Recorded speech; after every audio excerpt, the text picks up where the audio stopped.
Ahojte, priatelia a priateľky. Dnes si povieme o tom, prečo je dôležitá fáza ničoty. Prečo je dôležitá fáza, keď sa nič nedieje a čo sa v skutočnosti deje. Toto sa nám dialo mnohým tento týždeň. To znamená, že my sa nachádzame niekde tu a nič sa nedieje. Zažívame vzduchoprázdno, nič sa nehybe, nič nefunguje, nič nevedie, všetko sa nám možno ruší. Prichádzame o počítače, auta, všetko vlastne kolapsuje, čiže tzv. Kolaps. Tento kolaps však, ak sa pozrieme z pohľadu ega, tak sa zdá, že sa deje niečo zlé, že sme urobili niečo zlé, alebo že v podstate sa nám rúca celý svet, môžeme zažívať veľa strachu, neistoty, možno frustrácia, ktorá prejde samozrejme do hnevu. O tom, že prečo sa mi to deje a čo sa deje a nerozumiem tomu, doslova môže dojsť až do takej bezmocnosti, hej, že bezmoc. Proste nechápem, že čo sa mi deje a prečo nič nefunguje, keď pred 2 týždňami všetko fungovalo. Chcem ti len povedať, táto fáza je veľmi dôležitá. Je veľmi dôležitá hlavne kvôli tomu, že nám dáva priestor, aby sme išli dovnútra. Aby sme sa pozreli, čo v sebe ešte nesieme, aké emócie ešte v sebe nesieme, ktoré spôsobujú to, že nás to brzdí. Tento čas, keď nič vonku nefunguje, tak jedinou cestou je ísť dnu. Takže ty nezmeníš realitu tým, že pridáš viacej príspevkov, že zdieľaš viacej kontentu, že zdieľaš a predávaš viac, alebo že sa snažíš urobiť niečo viac. Čiže nie je to o to, že snažím sa, ale idem o to, že pozriem sa, že čo v sebe, alebo čo vo mne sa deje, že toto spôsobuje. Kde ja môžem sa pozrieť na to, čo je so mnou v súlade a v nesúlade, čo je so mnou v rezonancii, v nerezonancii, pretože to je taká pauza, ja to volám, že to je v podstate pauza systému. Pauza systému.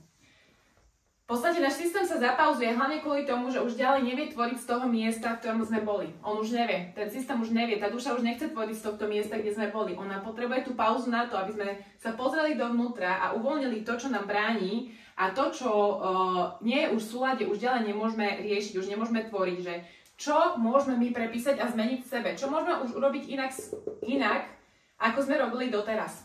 Preto tá pauza je veľmi dôležitá na sebareflexiu. Na emočné uvoľnenie, na prácu s konšteláciami, v podstate na akúkoľvek seba prácu, ktorú poznáte, uznávate a s ktorou rezonujete. Zároveň tento kolaps, to znamená, že náš systém prechádza veľkou pauzou, vytvára priestor pre naše telo, aby v tom spánku, v tom relaxe, v tom nič nerobení uvoľnilo z nášho systému energiu, ktorá ďalej už nie. A na to potrebuje byť telo v relaxe a v pohode a v podstate nemôže nič robiť. Takzvaná je to len taká energetická operácia samovolná, ktorá sa nám deje v týchto časoch.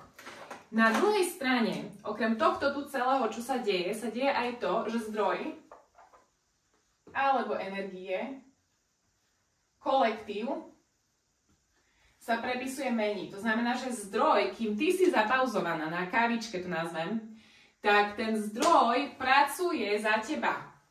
On už tu rieši, vytvára, on už proste tvorí príležitosti, pripravuje ľudí, pripravuje nové stretnutia, vlastne pripravuje ako keby všetko pre teba a pre tú tvoju novú cestu.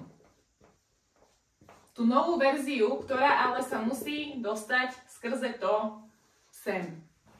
A ten zdroj ti dáva ten priestor, on už tu pracuje, energie robia čo majú v podstate, si držaná, všetko sa deje pre teba na pozadí, ale tvoje ego to nevidí. A preto vznikajú tieto emócie. Lebo čo nevidíme, toho sa bojíme, lebo nevieme, čo sa deje. Lenže stále na pozadí všetko pracuje pre teba.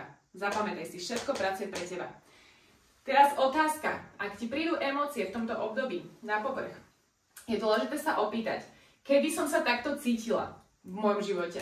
Kedy som cítila tento strach, kedy som cítila neistotu, frustráciu, kedy som cítila tú bezmoc v mojom živote. Možno, či ju náhodou necítili aj naši rodičia, naši starí rodičia, naši predkovia, pretože je možné, že v tej fáze uvoľňujeme a a harmonizujeme aj rodový systém. A keď my žijeme ten život a deje sa strašne veľa vecí vonku, tak my nemáme šancu ísť dovnútra, lebo nevieme, že tam je niečo neharmonizované. A preto potrebujeme tento kolaps. Preto potrebujeme prísť o peniaze napríklad. Veľa ľudí prišlo tento čas o peniaze. Preto potrebujeme prísť o majetok. Alebo akákoľvek téma, ktorá sa týka tvojich predkov, aby si sa na ňu pozrela. A to je čo? To je dar. To je dar pre teba, aby si mohla nazrieť dovnútra, aby si mohla konečne žiť slobodne svoju novú verziu teba samej.